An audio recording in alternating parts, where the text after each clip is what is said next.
$67. Hot deals during this hot summer at InsaneRadioDeals.com. So there's this modern idea, erroneous as it is, that stressors are a bad thing.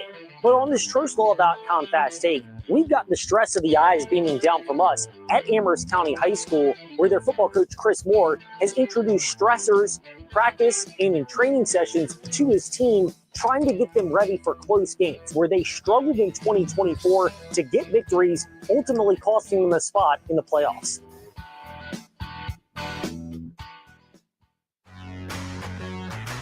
We are VTRN Sports, 93.3 FM, W227BG Timberlake at 1320 AM.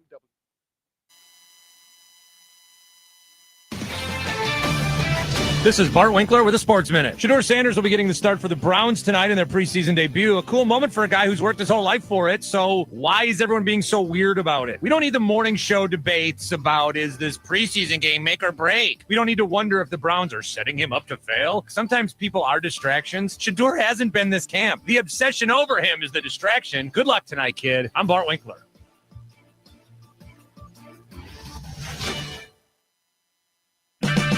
Check engine or ABS light on? Take the guesswork out of your warning lights with O'Reilly Veriscan. It's free. Ask for O'Reilly Veriscan. O'Reilly Auto Parts. While retinitis pigmentosa takes Mark's vision, his family gives him hope, whether at the family business or at home with his wife and sons. He knows he's not fighting alone.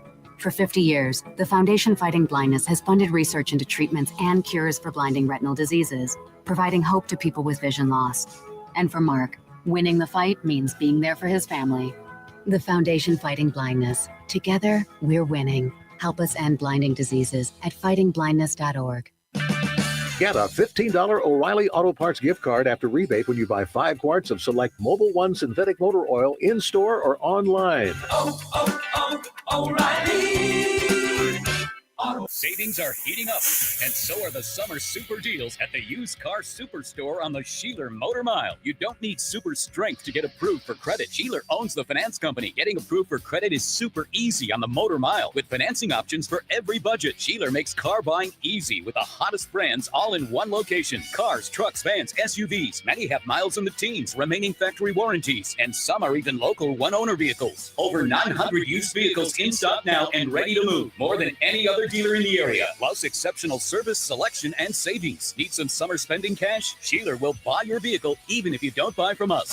Plus super money for your trade. Volume selling means volume pricing, and we've got the volume with over 900 used vehicles in stock now. No games, no gimmicks, just summer super deals at the Used Car Superstore on the Sheeler Motor Mile, your premier used car dealer, locally owned for over 50 years. ID1 exit 118C in Christiansburg. Call 866-SHEELER1. Always open at Sheeler.com. Your home is more than just walls and windows. It's where life happens. And at Right Choice Construction, we get that. We're not just builders. We're fathers, mothers, neighbors, just like you.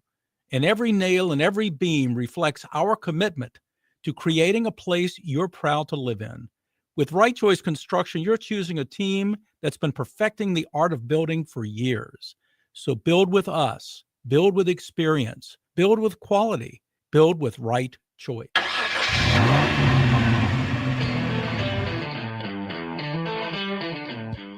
You're stepping into the fast lane on the VTRN Sports app, 93.3 FM and 1320 AM Lynchburg, or by asking Alexa or Google Home, open VTRN Sports Lynchburg. Now, take the fast lane through the topics that matter across the Commonwealth. This is the Fast Lane with Ed Lane. And welcome to another edition of the Fast Lane with Ed Lane. Today I will be hosting TJ Wilkerson, who usually is just in the back for the most part, helping Ed with the show, giving some commentary from time to time. Today, Ed trusted me to take over his show for today, next Friday, and potentially several other Fridays as we prepare to head into high school football. We'll be hosting Jefferson Forest here on the VTRN Sports Network. You don't want to miss that. High school football, so much stories around high school football itself. For teams who don't often see the championship route, right? Every year when you miss the mark, what's a common word that you hear a lot, right? Redemption, revenge, right? More so redemption than anything. Like, let's take a look at the Liberty Flames, for example. And I promise you, I'm getting to my point here as we start here in the fast lane. We got a good show for you guys today, by the way. But redemption, it seems to be the main word, the main theme of many football teams, right? Depending on how you finish the season. Now, on a college standpoint, from the teams that we cover, right? Liberty, Virginia Tech. All three of those schools are looking to redeem, right? Redeem from last season, redemption on improving for their fan bases, improving for their programs, improving for their coaches, and coaches trying to improve for their players. We spoke to Jamey Chadwell Wednesday. Ed had a great conversation with him. And you can just tell that Jamey Chadwell was not happy with how the season went down last season. Well, you start 4-5-0, right? Then you drop 2 games. You get upset by Kennesaw State. And then you go and lose to Jacksonville State the next. You finish the season on 2 back-to-back losses, including a bowl game loss in the Bahamas Bowl to Buffalo. 8-4. Hey, that sounds good to a lot of programs. Most programs would dream of that record, right? But since Jamey Chadwell, and I'll even go further back, I'll even say since Hugh Freeze took over for Liberty before going to Auburn and ultimately giving this team to Jamey Chadwell, who has taken over ever since Hugh Freeze went down south to Auburn. The standard at Liberty that started being set a couple of years after they finally approached from FCS level to FBS. And we watched as Hugh Freeze and his teams put on a great performance. And then came Jamey Chadwell's first magical season that ended with an undefeated regular season record. And then you go into the Fiesta Bowl, lose to Bo Nix, Oregon, but it's still a magical season. So all of a sudden, 12-1 is the standard, right? The 13-1. We'll say that because they would go to win the Conference USA Championship. But then you go into the next season, you finish 8-4. And like I said, a lot of teams would love that. But for Jamey Chadwell and comments from commentators and media analysts alike that cover Liberty Flames, like our own Ed Lane, John Manson from the Sea of Red, Nick Pierce from Liberty Flames Sports Network. And I guarantee you, if we ever bring Alan York onto this program, he'll say the same thing. 8-4 is not where they want to be. Ian McCall said it himself, the athletic director. Redemption being part of Liberty season. And they, with the schedule they have coming up, I think it's easier, both said and done, in all honesty. Now, we don't know what Sam Houston looks like this year, and we can imagine Western Kentucky will put up a fight. There's a lot of talk about Louisiana Tech building a great team down there in their final year in the Conference USA. Liberty's going to have to face that. JMU, that big game itself, one of the most talked about Group of 5 matchups coming up this season is Liberty and JMU. How will they advance? UVA. We expect a standard in basketball. In football, it depends. But Elliott, since taking this job, Tony Elliott, has not only fought to strive to help athletes academically, which he emphasizes on many occasions when you see him in the media for press conferences. At ACC kickoff last year, I said, I remember asking Tony Elliott on the importance to him about athletes being successful academically as much as they succeed on the field, right? And it was an important point to him, a very important point. And UVA set a standard of a high 3.0 GPA for on average for most athletes. But then you look at the football field and look, 5-7 is not the standard they want to set. But it's a lot better than what they've been setting the past 2 seasons. Back-to-back 3-9 records. You can only hope it goes up from here. And then you go to Blacksburg, right? You step into Blacksburg and Virginia Tech, man. The mighty Virginia Tech, once a Big East team, now an ACC team, has been for many years, set a standard for themselves as a college football great all those years ago. From great coaches all around. And you look at Virginia Tech, Brent Pry, when he took over, this program was not in the best shape. But he has put together a good program. It's just, it's not meeting the standard.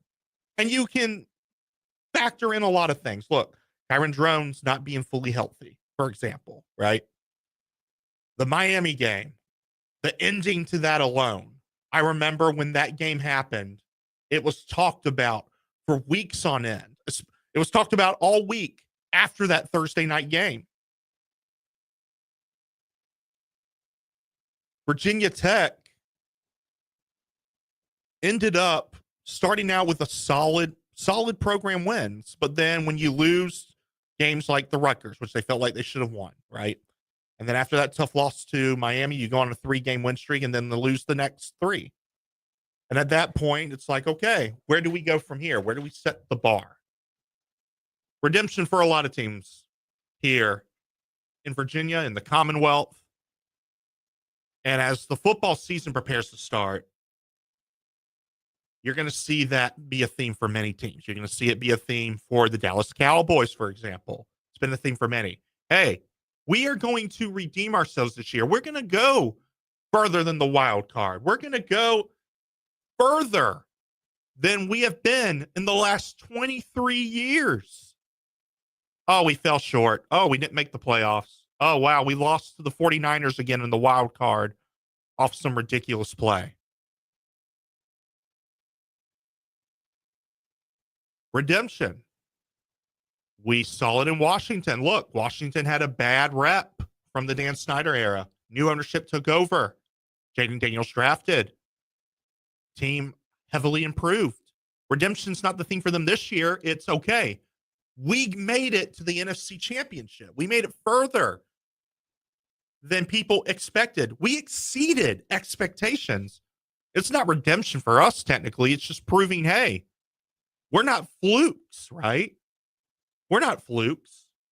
We can make it back to the NFC Championship, even with the losses that we've had in free agency. We picked up some great ones. Laramie Tunsil, right? We kept Marshawn Lattimore for another year. And once we get this McLaurin deal figured out, we will be good to go there. So if not Washington, what you could say it about a lot of other teams, though, right? I mean, technically, you could say it for the Chiefs after that Super Bowl loss. We got to redeem ourselves. We got to prove that we're still a dynasty. Redemption. It goes further out than a lot of people expect. We're going to see that a lot this college football season. We got a great show laid out for you guys here today. We've got several guests. We're going to have Katrina Sachon join us here soon, reporter for the Clemson Insider. We're going to talk Clemson football. Got Art Stapleton for the New York Giants. He'll be getting off a plane here shortly to hop on to the fast lane and talk about them before their game, their preseason game against Buffalo. And then Cedric Derecho joins us to talk Green Bay Packers. We're going to check on Malik Willis over there, see how he's doing, get some thoughts on that. They play the Jets tomorrow night. Meanwhile, Commanders fans who may be listening to this program, Commanders and Patriots tonight in the preseason, getting a look at the Washington Commanders a bit. Though we tend not to judge too much on preseason, obviously, for some teams, because for them, This is just players working their butts off to try and make the team, while others, it's coaches testing out plays and so forth and trying to get a glimpse of what works and what doesn't. And we're going to see that a lot here during the preseason time. But football is back. We're going to be super busy now here at Virginia Talk Radio Network as we bring you action for the Liberty Flames, Virginia Tech Hokies, Virginia Cavaliers football, Washington Commanders for the NFL level. We'll be talking a little bit of James Madison, obviously, as the season goes on. We'll be, as we get Shane Metlin in on Mondays, as we usually do, and so forth. But we also are going to be talking a lot about the ACC. Now, last year, 2 years ago, we watched Florida State go and dominate the ACC, only to fall horrendously, and Clemson retook the throne. And this year, you would think, okay, Clemson football, this is their conference to lose, right? You would think so. And we're going to get that opinion here now from Miss Katrina herself as she joins us here on the Fast Lane. Katrina, how are you doing, ma'am? I am so good. How are you? I'm doing good. Thanks for joining us here on the Fast Lane today. By the way, Katrina, correct me if I'm wrong. It's Katrina Sachan, right? It's Sakin, but Sakin. It's a very easily mispronounced last name. Oh, yeah. Heard. I'm sorry about that. No worries. But Katrina, we've got Clemson football. Oh, yeah. As coming up. It's an exciting time there in Death Valley, and I can only imagine the excitement you feel getting to cover this football team itself. What excites you the most for this Clemson football team? Let's start there. Gosh, it is. I mean, you're right. It is such an exciting team. It's electric in Death Valley. It is. It really is like none other. And I think there's a lot to be excited about for this upcoming season. I think there are multiple moving parts that really simultaneously work together. Mm-hmm. I think that offense has really been built up over the course of the last couple of seasons and this past off season. I think there's been a lot of work done in spring ball and summer and heading into fall camp as we're in that now. I think that offense looks really, really promising. And I think that defense looks newer, but I think they're working on it, and I think they could be a pretty scary defense for sure. They definitely have a great front line. Peter Woods, TJ Parker, two dynamic defenders right there on the front lines. Yeah. Do you think that there's good replacements in place of Barrett Carter, who was drafted this past year in the NFL? Absolutely. I think those two guys are very, very fun guys to watch. Obviously, Clemson has a lot of faith in them because they took them to ACC kickoff this past or couple weeks ago. They took them. They're great guys, and I think their defense is going to look a little bit different without Barrett Carter. And I think figuring out how to maneuver past that is going to be an obstacle for them, but it's nothing that they haven't experienced before, and losing guys like that. And so I definitely think they do have an impressive front line, just like you said. And I think that there are definitely guys that are able to step up and fill those shoes.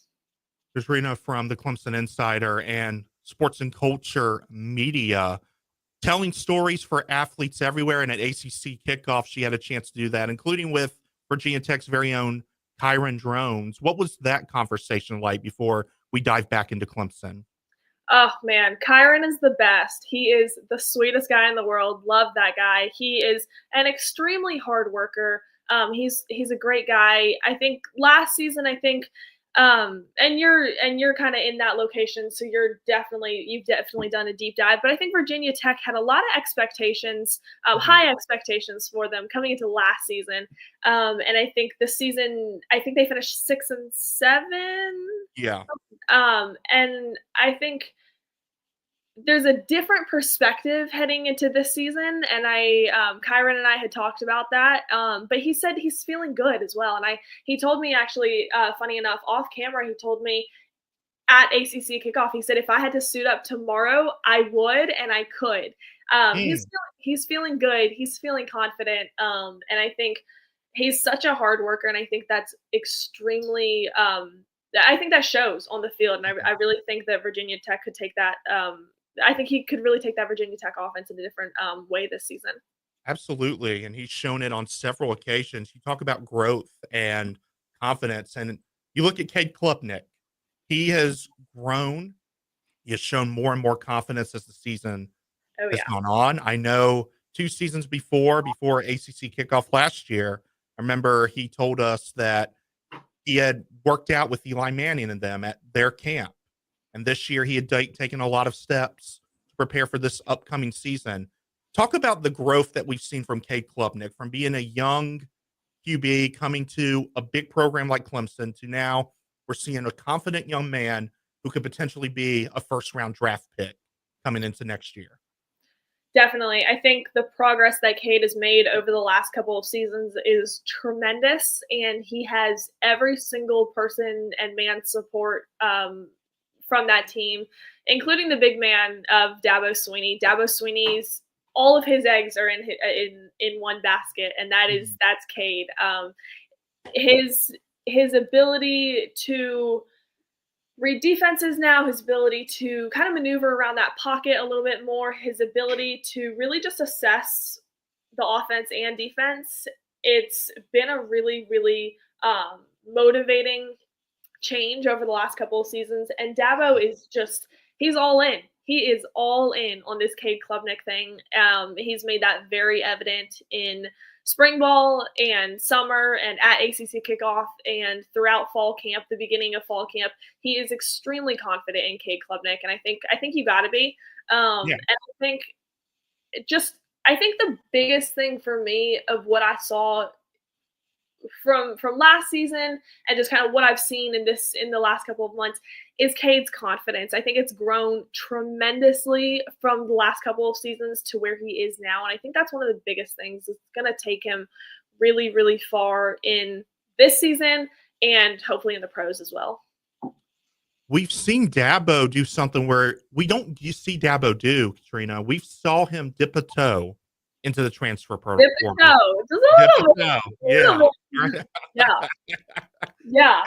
I know he hates using it, but he went in and grabbed 3 players in there. And why do you think he had to do that? I know he doesn't like it. I know he loves recruiting at a high school level, but what made him change his mind, even if it was just to grab 3 guys, including an outstanding linebacker from Bama?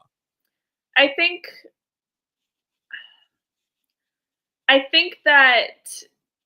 we kind of touched on it. Obviously, the absence of Barrett Carter is going to hit them a little bit different this season, and so I think I don't know.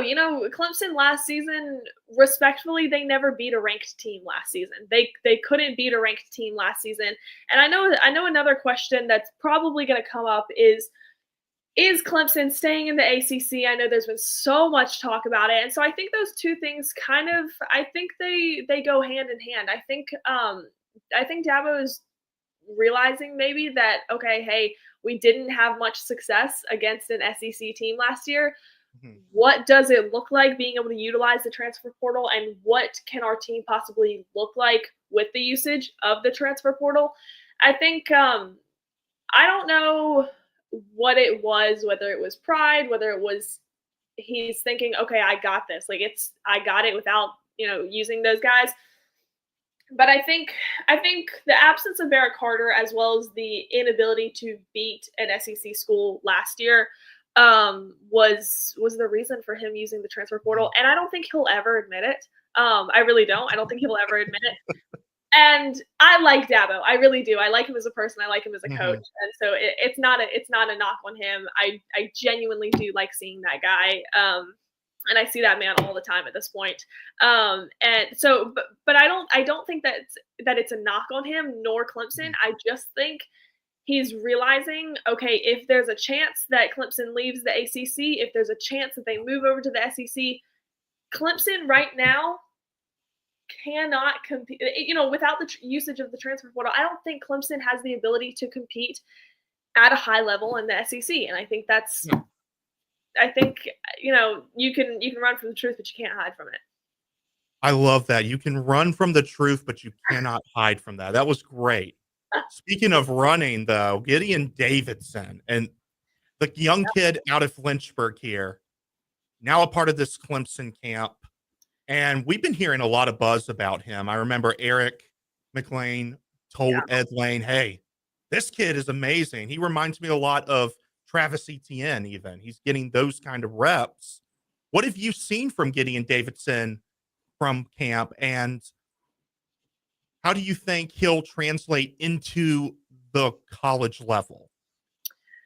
I'm going to be totally honest. I haven't seen much of him. I'm going to be totally transparent. I have not seen much of him, but I've heard a lot about him. And what I've heard from him is extremely promising. True freshman. And I think I talked about it with my boss a couple days ago. I think out of the true freshmen in Clemson, I think he has some of the most pressure that's on him. And I know their coaches have been talking about, well, it's not pressure on him. It's just, he's just got to go out and do what he does best. But I do think there's a lot of pressure on him. And I think with the absence of Phil Maffa this season, I think the backfield and I think the ground game is going to look a little bit different. And obviously, just the same way, the absence of Barrett Carter is going to affect that defense, the same way Phil Maffa's absence is going to affect the offense. But I think it's a guy that is going to be able to progress, and I'm not sure what he's going to look like, but I'm extremely excited to see that. But I do think Clemson's going to utilize a lot of that of their receivers. They have a stacked wide receiver room right now. Yes. And I think that might be the route that they take. I know, like I said, we talked about the development of Cade Klubnik, and I just think Cade's going to want to show off that arm. Cade's going to want to show off those guys. And like I said, they're stacked at wide receiver. They've got a good group of guys in there right now. And so I think that's probably going to be, if I had to guess, if I had to put my chips down right now, I think that's what they're going to kind of prioritize this season. Katrina Stacken joining us here from the Clemson Insider and Sports and Culture Media. Katrina, redemption is a theme for our episode today, as it is a theme for a lot of teams out there, redeeming themselves from the previous season.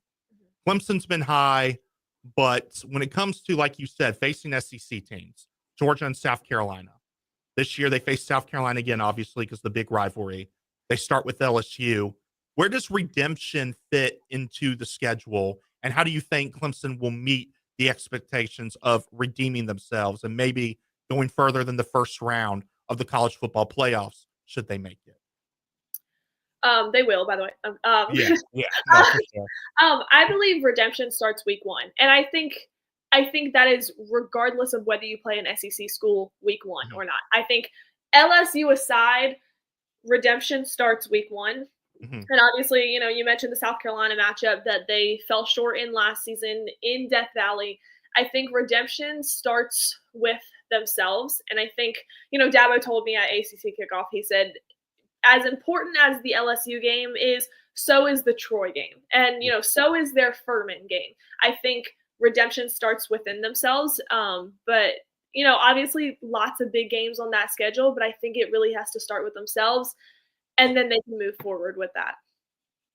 You mentioned it. There's lots of big games on there, but Katrina, what's the game that you're looking forward to the most, in all honesty, when you go to report for Clemson this season? Oh man, I'm so excited. A cop-out answer would be all of them. Another cop-out answer would be week 1. I think LSU, Clemson, I think just fighting for the who's the real Tigers. I think fighting for who has the real Death Valley. I think that's going to be such a fun matchup. I think South Carolina, obviously, again, is going to be such a fun matchup. Maybe not for the Gamecocks, but in Williams-Brice, it's going to be a different environment than it was this past season. And I think that's just fun. I have a ton of friends who are South Carolina fans. My boyfriend's a South Carolina fan. So I think just that rivalry is so much fun. And obviously South Carolina doesn't have an NFL team. So that rivalry is so important each year. But I think if we have to talk about an ACC school, I think, I'm excited for Duke. Clemson didn't get to play Duke last season. And I feel like Duke is always one of those schools on the schedule that they they kind of always have circled. So I'm excited. I'm excited to see what Duke's going to look like. I'm excited to see that matchup. I can't remember if they're playing at home or at Duke, but I am excited to see that matchup. All right, Katrina, before we let you go, let's touch on it. Your team, the Pittsburgh Steelers, how are you feeling about them this year? Oh, man. TJ Watt officially signed. Look, most of those players may be as old as dirt when it comes to football players' ages, but there's a lot of talent on that team. I think there's so much talent. I think I am a little biased. I'm an Aaron Rodgers fan. I really am. Yeah. I think it full transparency. I think I'll tell you exactly why I'm an Aaron Rodgers fan. Aaron Rodgers, obviously, he played in Green Bay, and Fox Sports would get a lot of the NFC coverage for those games. So it would be Joe Buck, Troy Aikman, and Aaron Andrews covering those games. So I grew up, obviously, like Fox was one of our local channels. So I grew up watching Aaron Andrews on my screen 24/7. Every Sunday, every Thursday night when Fox still had those primetime games on Thursday nights. So I grew up watching like the Aaron Andrews, Aaron Rodgers post-game interviews. And I just, I like fell in love with that team, that Green Bay Packers team was so fun to watch. And so when I heard that Aaron Rodgers was coming to Pittsburgh, I was ecstatic. And I am one of the like very few Pittsburgh fans that are actually excited to see him come. I think obviously he didn't get his full and fair shot in New York. But I think I would like him to prove to everyone else that he's still got a little bit of gas left in that tank. I think it's going to be a season where they're putting all their eggs in one basket. I think, with the addition of DK Metcalf, and I think, 2, 3, 4 years ago, the addition of DK Metcalf and Aaron Rodgers would have been like over every single billboard. Now, I don't know. Their age is creeping up there. I'm not sure what that connection is going to look like, but I'm excited for it. I'm super excited. Defensively, you mentioned TJ Watt. Obviously, the holdout and then the contract signing. That amount of money is ridiculous and absurd, but I'm so here for it because it's TJ Watt. So, and then, there are current contract. I was just reading about it earlier. Cameron Hayward's refusing to take snaps right now, or to play right now, because he's having contract issues. So I think there's a lot of other stuff going on in Pittsburgh right now, but I don't know. I have high hopes for them. I think I have high hopes for them every season. So I'm excited. I'm excited to see what the Steelers have this season. Well, Katrina, thank you for joining us here today on the Fast Lane to talk Clemson and a little hint of Pittsburgh Steelers. We appreciate you coming on. That's Katrina Sacken from Clemson Insider, Sports and Culture Media. You can follow her at Katrina Sacken on Instagram to see her content. Future ESPN reporter, in all honesty, if we're being honest here. And we can't wait to see your career skyrocket like it already has. Thank you so much. I appreciate it. Thank you so much for having me. Absolutely. Thank you for joining us here today. Katrina Sacken joined us here for the first segment. We got Art Stapleton, New York Giants beat writer, coming up next. Don't go anywhere. This is the Fast Lane. 93.3 FM, 1320 AM, VTRN Sports app, or ask that smart speaker to open VTRN Sports.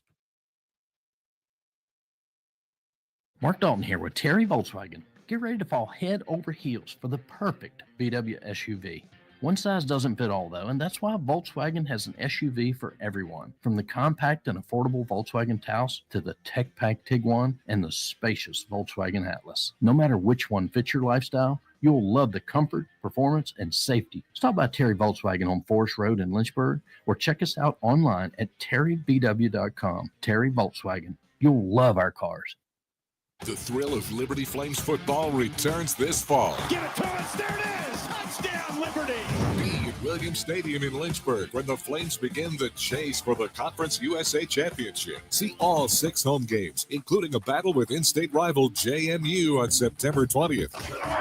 Cross-conference games against New Mexico State, Delaware, Missouri State, and Kennesaw State.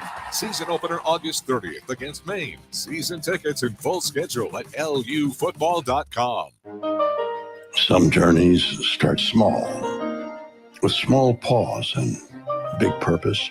That's how turtles fly. You see? Every great partnership begins with the first step, Yeah, let's go. guiding them through the world so one day they can guide someone through life.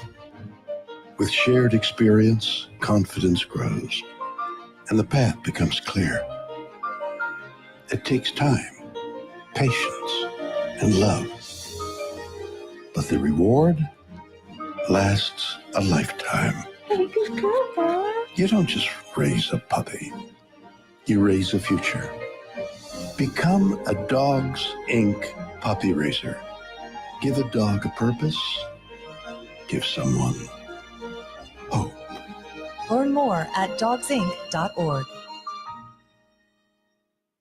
Friday on the morning warm-up, Ty and I decided to have a little fun. A season-long draft of national championship contenders. Follow along all season long at Trey Lyle VT and Ty Tracy 90. And if you missed our picks, check out the morning warm-up wherever you get your podcast. Plus, Michael Massey, frontstretch.com, joined us to talk all things NASCAR. Monday, reacting to the weekend, including the Commanders' first preseason game. On the morning warm-up, weekday morning, 7 to 8 a.m. on BTRN Sports, 93.3 FM, 1320 a.m., and on the BTRN Sports app.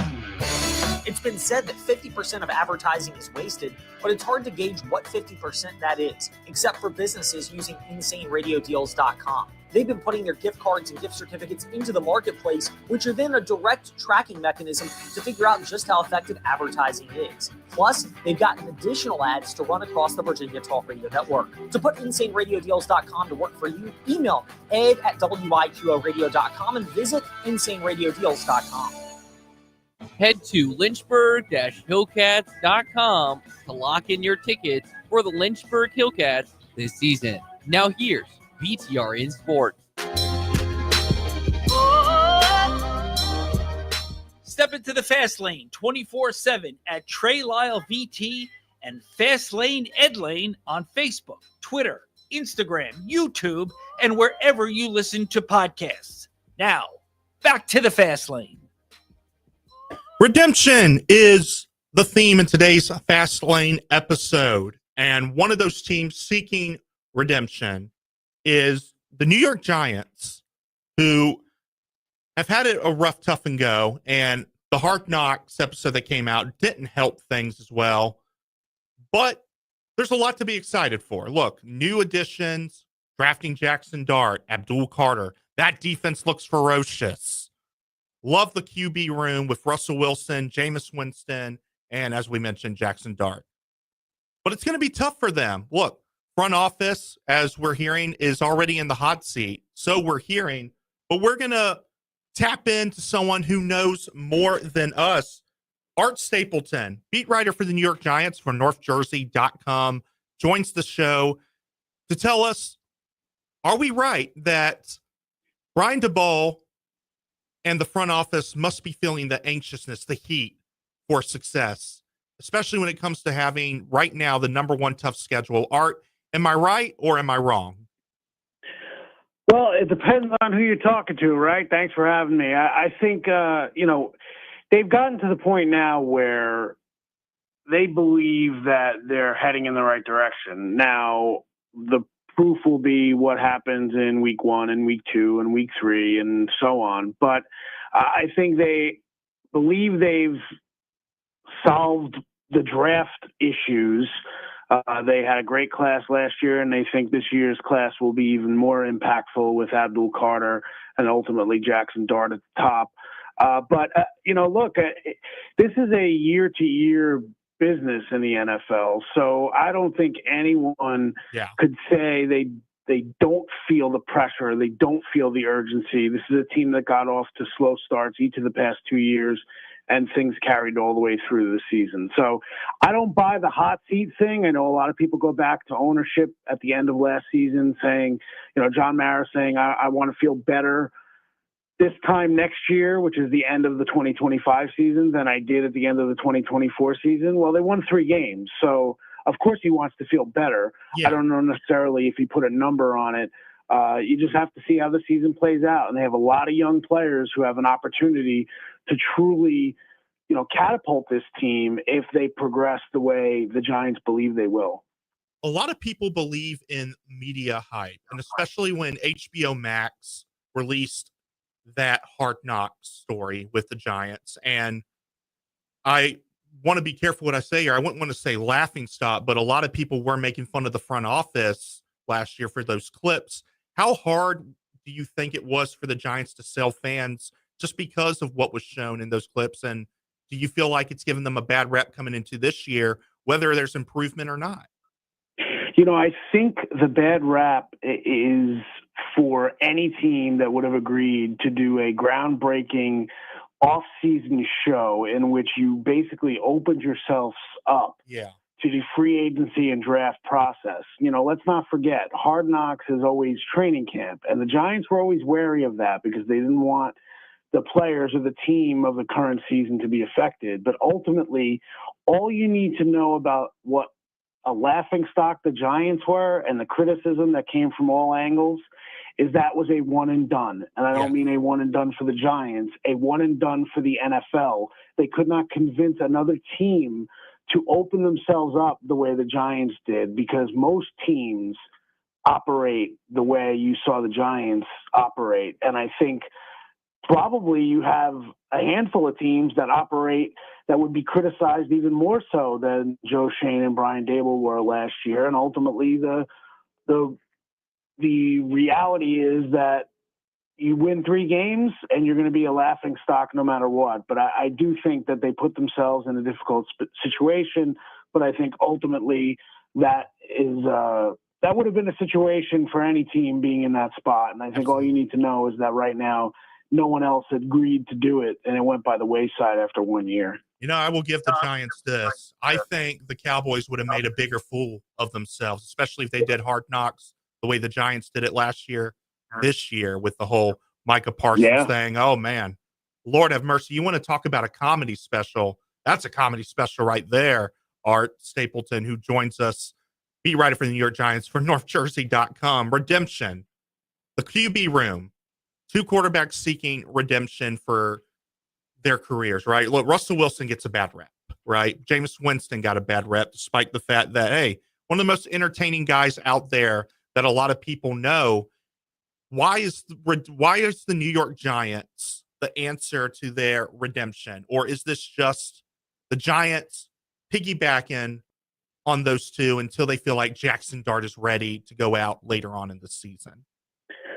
I'll give you a couple things. Number one, and I think you have to treat them a little bit separately with Russell Wilson and Jameis Winston, and obviously the presence of Jackson Dart, is that number one with Russell Wilson, you look at what he did last year. I think it was 16 touchdown passes, 5 interceptions in 11 games for the Steelers.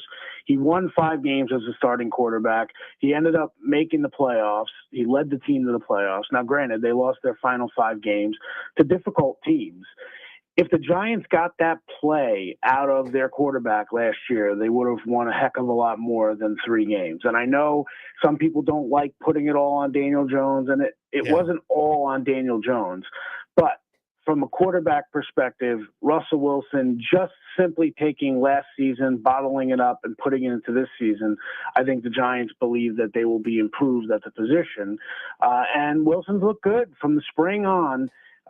He's infused this belief, this confidence in them. Now, granted, week 1, week 2, they get blown out, and all of a sudden, maybe that confidence wanes a little bit. But they needed that. I wrote this in the offseason. Someone in the league told me the Giants went from milk toast in the quarterback room to Fireball whiskey. And that is the presence of not only Jackson Dart, and even to the point of Tommy DeVito being there as as QB4. Jameis Winston, and we'll get to him now, he's a number 1 overall selection in this league. Now, you can debate whether he's a bust or whether he's just didn't live up to the hype. He clearly didn't live up to the hype of a number 1 overall selection. And he's got that personality. But I do think that Jameis is a better teammate than he's given credit for. Jackson Dart during the draft process, before Jackson Dart ended up with the Giants and a teammate of Winston, was asked by one of these documentary series, what quarterback in the NFL would you like to be teammates with? And he said Jameis Winston. The idea of Jameis Winston and who he is, he's got a live arm still, and he's always talking and he's positive. But what people don't see, and I saw this in training camp several times, he holds these players accountable for things. And it's not just the stars. Jameis Winston is not looking at Malik Neighbors telling him, you broke off your route too soon. That's not happening. But Jameis Winston looked at a third team wide receiver that I saw. They were practicing on air. It was an install, and the wide receiver dropped the ball. And normally, third team, no one's paying attention because the first team is on the other side, second team's on the other side. And Jameis Winston lit him up and basically said, you cannot do that because we all need to be accountable. We have to raise the standard of the team. And for a Giants team that won 3 games last year, 6 a year before, they need everybody on this roster to kind of pull their weight. And I think Jameis Winston brings that element in this quarterback room that maybe we're not going to see from the outside, but I do think there's value in it. So, yeah, redemption. I don't know how much redemption Russell Wilson believes he needs, but I think league-wide, if the Giants get off to a good start with Russell Wilson at quarterback and he plays well, I do think that maybe the perception of, oh, well, Russ is washed, which I admit, I had that perception, might not necessarily be reality in 2025. Art Stapleton joining us here on the Fast Lane. A couple more questions for you, Art. We know that front seven is super powerful. Dexter Lawrence, Abdul Carter, obviously the new draft pick. I mean, Brian Burns himself has looked amazing his entire career, and now he joins this defense. Kayvon Thibodeau. You look at that backfield, and I love the addition of Javon Holland. What do you think he brings to that backfield, especially when you look at it, it's a young defensive backfield? Yeah, it's communication. I think the Giants realized in hindsight, and look, they could only do so much last year. Then they brought in the one piece in Burns. They gave him the $30 million a year contract. They made the trade, and they knew they had to fix the offense. So they were going for one more shot with Daniel Jones last year because they had him under contract, and it was, okay, we're not going to get the quarterback by trading up for Drake May, which is what they tried to do. But they didn't put talent and personnel into that defense. They had what they had, and they kind of rolled with it. They were seriously missing leadership on the back end and communication and guys who just able to kind of piece together the 3 levels of a defense. And Holland does that. And Holland, I think, is a great player to play off of Tyler Nubin from Minnesota. He was the Giants' second-round pick last year, played a lot last year, swimming a little bit early, and then by the time he started coming into his own, he ended up getting hurt at the end of the season. I think that pairing could end up being really underappreciated in the league. You could look at the end of this season, if the Giants defense plays well, Holland and Nubin could be guys that are playing well at the safety spot for this team. And I think they acknowledged the fact that they needed to put more talent on the back end.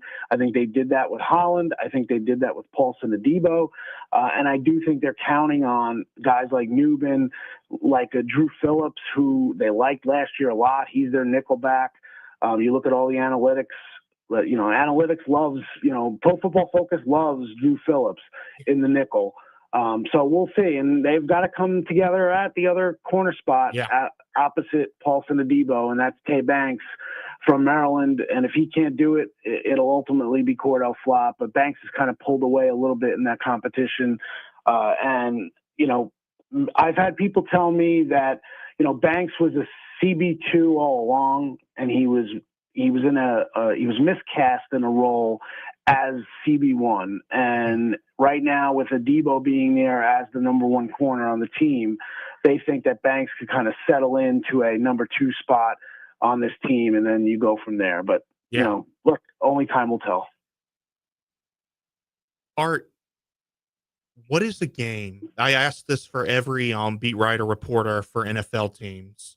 Outside of the NFC East, what is the game you're really looking forward to covering this year? When you look at that schedule, what makes you lick your chops?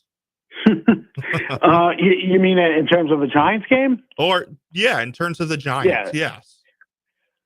Look, I mean, I don't want to sound, like I'm just taking the easy one, but, week one against Washington, and Washington was the darling of the league last year. Yeah. The Giants they felt they had Jaden Daniels and the Commanders beat early in the season.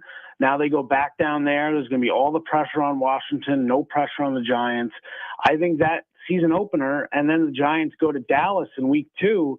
If you're the Giants and you want to make a statement, play well in both of those games, steal one. Maybe if by some chance, you play exceedingly well, you steal 2, and you're sitting there at 2-0, and then you got, the Kansas City Chiefs and Patrick Mahomes coming to MetLife Stadium for the home opener on a Sunday night in New Jersey in the shadow of Manhattan. So I think you got to go right there to the beginning. I'm eager to see this Giants team, to see if they can, match up with some of these teams who on paper have an edge psychologically over them because of what they were able to do last season. That's where the Giants have to match it. The physical talent, you're not going to all of a sudden overcome the talent edge that the Eagles have, so to speak. And it's unfair to think that you're going to overcome the advantage that Jaden Daniels gives them at quarterback, at least not right now. But I do think that psychologically, the Giants need to be able to take a punch and they need to be able to throw a punch. And this team has not done that the last couple of years. And I think early on, they need to be the team that stands up to the other team and the opponent and says, you know what, we're not going anywhere. This is where we want to be. And that'll give this defense a little bit of an identity as well, if they can do that. Art Stapleton, beat writer for the New York Giants, has joined us. Art, thank you for joining us here on the Fast Lane. We hope we can have you on here soon or on one of our other sports programs. It's been a treat. Thank you for taking time out of your day. And we hope you have a great time there in Buffalo for the preseason game between the Giants and the Bills. Thanks very much. Jackson Dart and Abdul Carter. That's what you're going to hear for the New York Giants this weekend. So we'll see how they play out. Absolutely. Thank you, Art, so much, man. We're excited. Art Stapleton joined us there. When we come back, Cedric Derecho to join us to finish off. We're going to take a look into what Malik Willis and how he's doing over there in Green Bay, as well as redemption for the Packers. We'll be right back.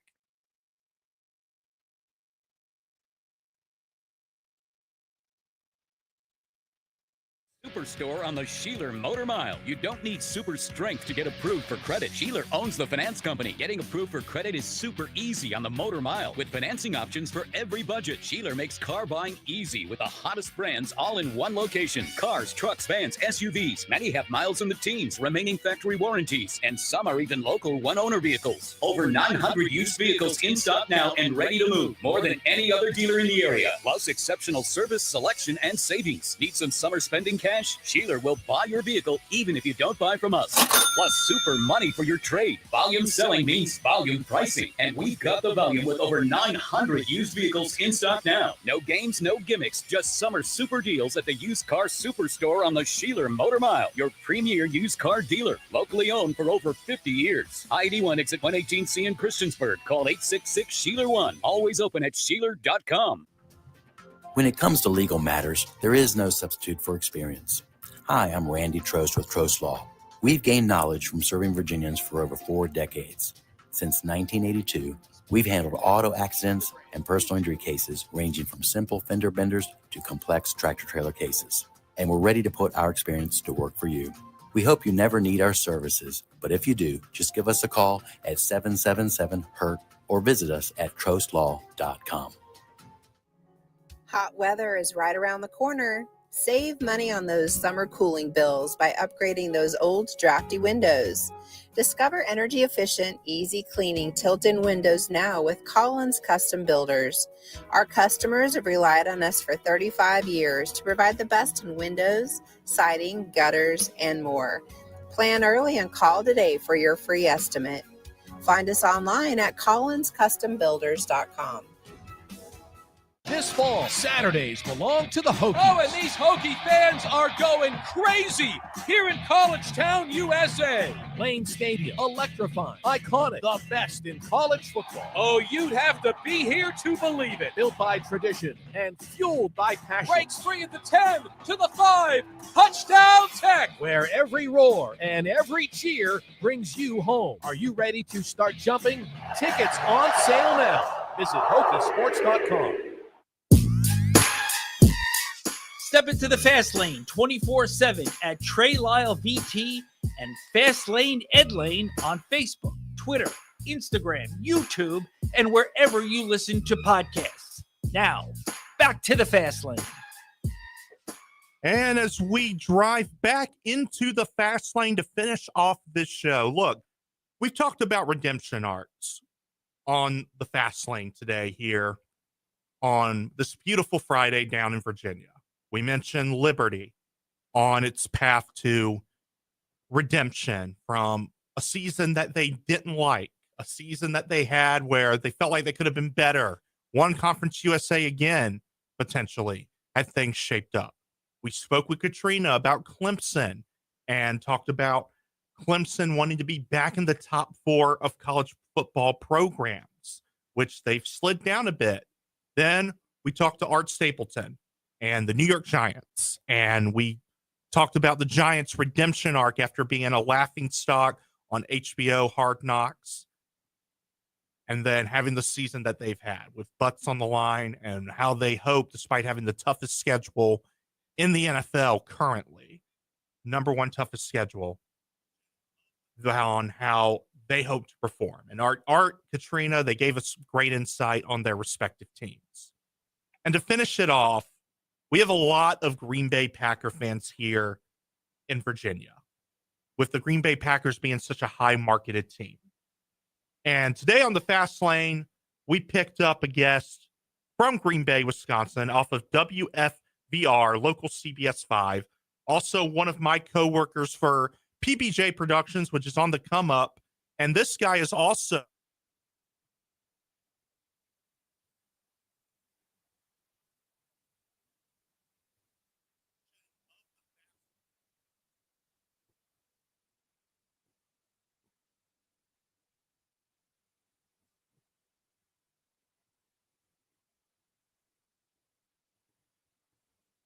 so as long as I did when watching that episode. Ladies and gentlemen, Cedric Derecho, intern for WFVR out of Newhouse, Syracuse, and current reporter for the Green Bay Packers. He's seen it all. First off, Cedric, loved the episode, man, on the worst takes, man. I thought it was incredible, and I can't wait for other people to watch that. I appreciate that, man. Definitely had a lot of fun, just shooting the breeze, with some friends. That's what it's all about. Absolutely. Absolutely. We mentioned it when we brought you on here at the last part of this hour. Look, today's episode, Cedric, is about redemption. And the news stories that I've seen you put out, most of the players that you've spoken to, Josh Jacobs, star running back for the Green Bay Packers, most of that wide receiving room, the veterans that are on that team, they've all talked about redeeming themselves in Green Bay this year because the standard in Green Bay wasn't set last season. They feel like they could have done better. How much of a redemption arc, Cedric, have you seen building up in Green Bay in training camp? And how does that start when they play against the Jets?